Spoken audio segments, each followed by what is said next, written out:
Well, as you can see, I've got a basic sketch, nothing too crazy going on, mostly just the rocks and the waterfall, and over here will be kind of foresty areas.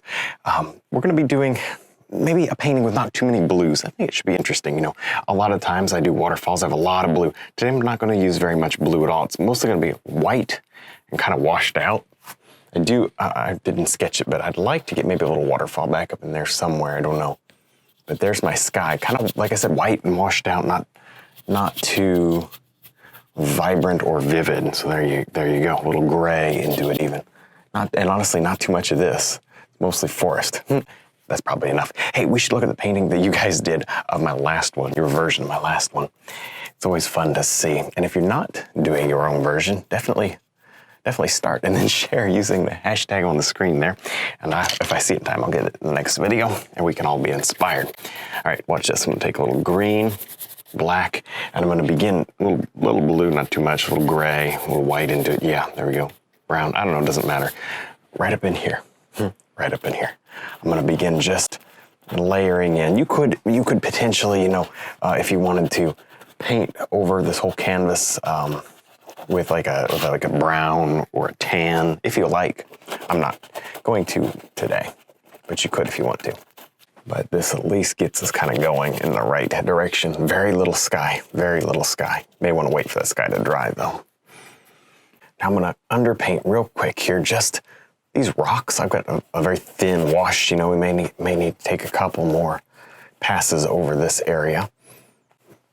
But it's just a nice light gray. That'll work. Yeah, get some shapes in there, at least of, you know, that big rock there. And of course, we're gonna need a big rock, you know, up here as well. Don't make it too dark. You know, you can always add your shadows back in. It's kind of a mid-tone more than anything else, just getting the rocks established. And then of course you do need to, it's very important that we underpaint our waterfall with gray so we can pull our highlights over it. I'm just continuing doing the same stuff here, just trying to get this painting underpainted. And I do want to tell you kind of a very important tip. If you do this slow, you're going to be here all day long. But if you just simply get in here and begin to kind of rush it in, and I mean that in a good way, not a bad way, of course.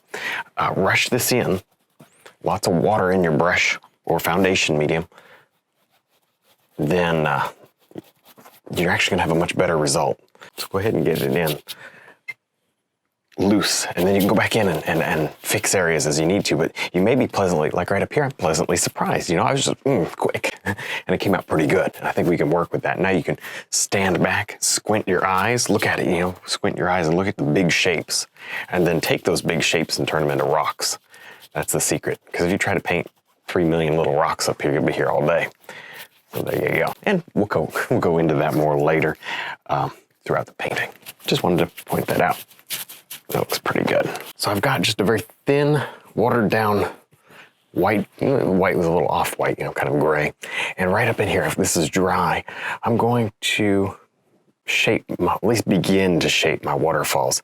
Obviously, this is going to look bright at first. It will dry much darker because it's fairly, like I said, fairly watery.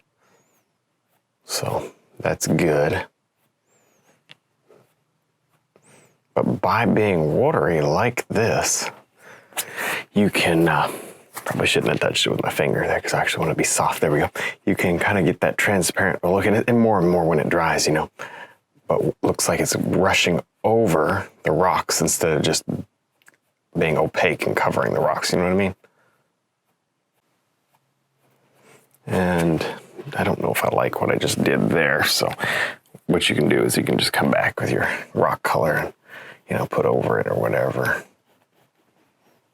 And maybe we'll let that, there we go, we'll let that dry and I'll come back over that again. See how it's so transparent, it dries so transparent. You're gonna have to build this up layers, in layers. Okay, some splash here. We'll get the little round brush and do a lot of mist, of course, we'll do that. But for now, this is all dry. Just gonna work in getting these little runs of waterfall, this action going. Okay, there's gonna be a little bit of a pool there, and it's gonna come over. This is very thin over this, like not the paint thin, but like the water's thin, very, very thin. It's maybe like just inches deep here as it flows over these rocks and then it comes over again. Isn't that neat? And then it stops and it crashes. Oh, I just love this. So you could just go forever. Look at that. And it looks thin because you're seeing that rock that I built in underneath. Isn't that neat? Well, now I'm going to finally get around to something other than rocks. Well, I mean, I guess we did waterfall, but it's been mostly rocks. So I'm just, oops. Well, aren't you glad this is not oil as I slam my palette through here? This is just my little fan brush.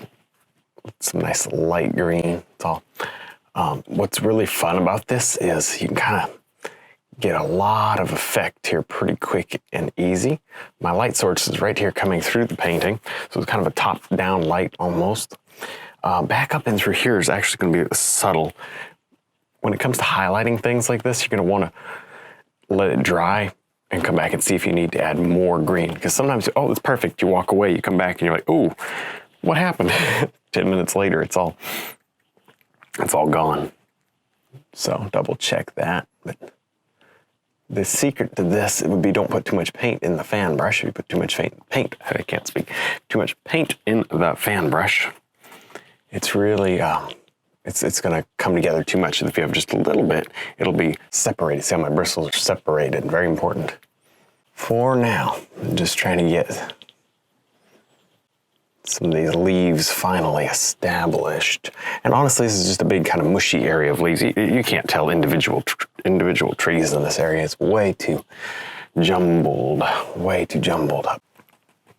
And this is just, again, just establishing the first phases of all this. We will be doing some other stuff in and around layering other things. You know, it's not going to be all just one flat dead thing. There we go. So now I'm allowing my trees to dry, so I'm focusing my attention here on these rocks to highlight again. And this is more of an accent highlight, this is a microfiber brush. Trying to get just a little bit more detail going, a little more action right out here on the top of the rocks at least. There we go, nice, you can put your hand down on it. It should be for the most part dry. Of course, I'm going to find the one spot that's not dry, but that's okay. It won't hurt anything. The light's kind of like this, so maybe hit a little bit right there. For sure, see a little bit right there. And you just work your way across, you know, less is more, kind of go in a broken pattern. See that, you know, and perhaps even over here, you kind of wanted more of a silver lining than anything else, you know. It would be easy to just all over the whole painting. This one's okay because of where it's at, but I think I'm going to focus more on like silver linings to these rocks, like you would a cloud. I think it'd be actually more interesting. Okay. Very bright color, but even still, it'll probably dry out darker than I want, and I'll have to go back and add a little bit more to it, which I'm okay doing. Pretty straightforward. There's my color. I'm going to get a little darker gray. That way I can kind of paint along on the backside of some of these rocks. You know, you would expect to see a little bit of detail there on some of these. Yeah. Reflected light and so on. Yeah, very nice. Okay, we'll just keep on going. Same stuff. This is kind of the face of the rock here.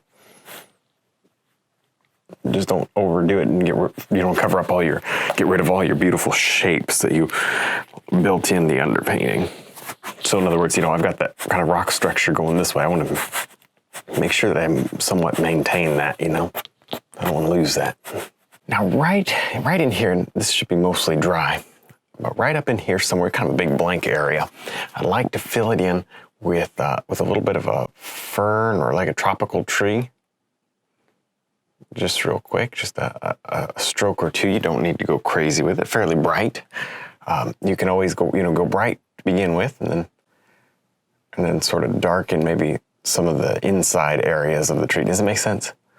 You know, put some dark shadows after you get the lighter stuff in. That way, That way you know you got it nice and vivid and it kind of looks backlit that way. Good, nice amount of gaps in there. Very nice. Yeah. It's not perfect, you know, I've done these before. I'm not sure if they're really ferns or what they're supposed to be, but if you look at photos of like jungles and stuff, you always see them. I guess they're like big ferns, tropical plants. I don't really care. It's not critical. It's just interesting. It just adds some amount of visual interest. Yeah, and then, so that's probably enough of that. Let's get some dark. Remember I said, oh, let's get the dark.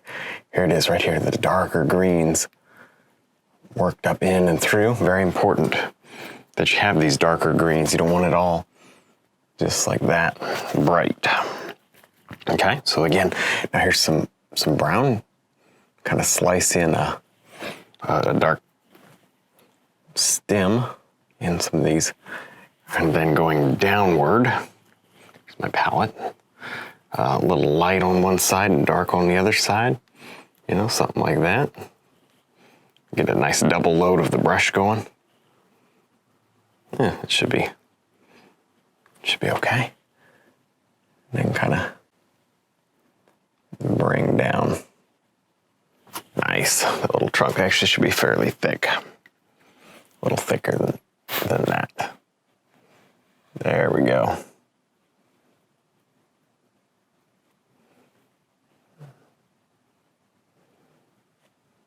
Yeah, that's kind of neat. That's kind of neat. Fun. All right, now, maybe one. Oh, I could just go all day with doing stuff like this. Maybe a branch over. It's all wet. You know, acrylics don't like to be layered while they're wet, so I may have to let that dry. But that's the right idea. I can always add more details to it, but I think it'll be all right. Let's continue and paint in maybe a couple more of those fern type plants up in here, very bright. Just enough to get us a little action up in there. And what we're gonna do, just give me a few minutes to finish this up and we're going to let it dry real good, you know, totally dry. And we're gonna come back and paint in some mist. I think that's where this painting is going to come to life, because this is a little, that's actually, I kind of like that in there. It's pretty decent, but a little flat, and it'll come to life here with the mist. Now, while we're waiting for this area to dry, let's go ahead and grab just another little vivid green, maybe a little blue in this green. So it's a little different than some of the stuff surrounding it. It's good if you're going to do multiple greens all kind of stacked one on top of the other. It's not a bad thing to go ahead and get just a little variation in those greens, but right up here should, yeah, it's dry. We can go ahead and just place on some more plants and details, you know. This is my little angle filbert brush. Just get some nice leaves going. I'm trying to make it structured like it's one big plant or bush or several bushes of all the same kind growing together here. And I want it to look totally different. I don't want it to look like a tree. I want it to look like a tropical plant of some kind with kind of these broader leaves. And of course, as you come up, it gets a little bit more, see that? A little bit more structured. You can actually see.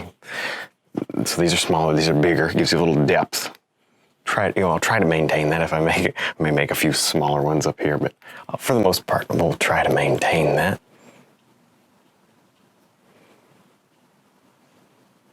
Okay, then as you go back, smaller.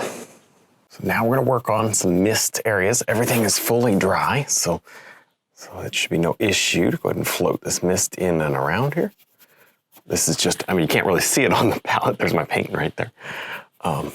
The idea is it's so transparent that as it dries, and yes, it will get more subtle as it dries. It should be just enough to push this back a little bit. See that? A little word of caution, make sure your paint is totally dry. This is called dry brush blending because your background layer is dry. So there you go.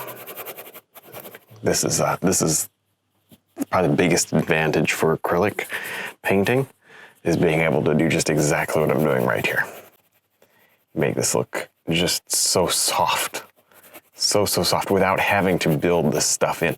So you would normally, if you were gonna do this like with oils and you didn't wanna wait for it to dry for 2 weeks and come back and glaze this, what you'd have to do, what we normally do was, we'll like just paint this lighter automatically. But this way I don't really, you see I painted everything pretty well the same tone. This was just about as dark as this, even though this is further away. And now I'm going in and I'm pushing it back. I'm kind of pushing and pulling my painting. I'm creating that distance in my painting, and I can do this slowly, layer by layer, little by little, until I get it just the way I want. Then I stop. It's just that simple. And we'll add mist, you know, in the falls up and through here the very same way, probably a little more aggressive. This here is actually going to be a little more subtle. So there you have it, dry brush blending. Pretty fun. Good to know how to do it. Now, one of the last things I'm going to do here is go ahead and just drop in some amount of, I'm not going to go crazy today, it's just not necessary, but some amount of, sticks and branches and so on, just here, in these areas. Like I said, I won't go crazy, just enough to bring a little detail in where there wasn't so much detail. I kind of like this little, really quick, did a branch down there. I kind of like it. It breaks up that area somewhat. Okay. Yeah, that's good. Of course, you're gonna only see these where you've got mist, you know, because it's so dark, you probably won't see them up there, but I did float just a little mist down here, so I should be able to see these. Whereas they'll look kind of dark and shiny now, but once they dry, they'll become kind of flat and they'll fit with the rest of the painting. It should be just subtle enough, this dark limb over these lighter areas right here. That's kind of interesting. It adds that extra layer that this painting would really benefit from. See that? And it's just kind of up to you how far you go with this when you do your own version. You know, maybe you do spend quite a long time with the liner brush here. Really make it work. There we go. That's pretty. I like that. Almost looks like that's maybe holding up some of that dark stuff there. That's neat. All right. There might be some down here as well. I won't go too much with this, but just, you know, just it's a little extra texture in the painting if nothing else. Well, that about wraps it up for this painting today. It was kind of fun experimenting with creating just light in the middle and leaving the rest of the painting fairly dark. Don't forget to check out the website, DVDs, and brush line. Thanks for watching.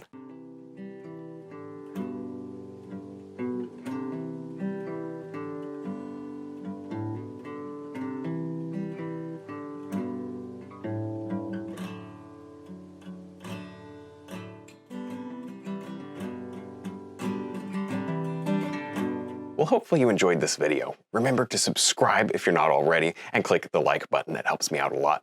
Stick around, watch a couple more videos, and stay inspired.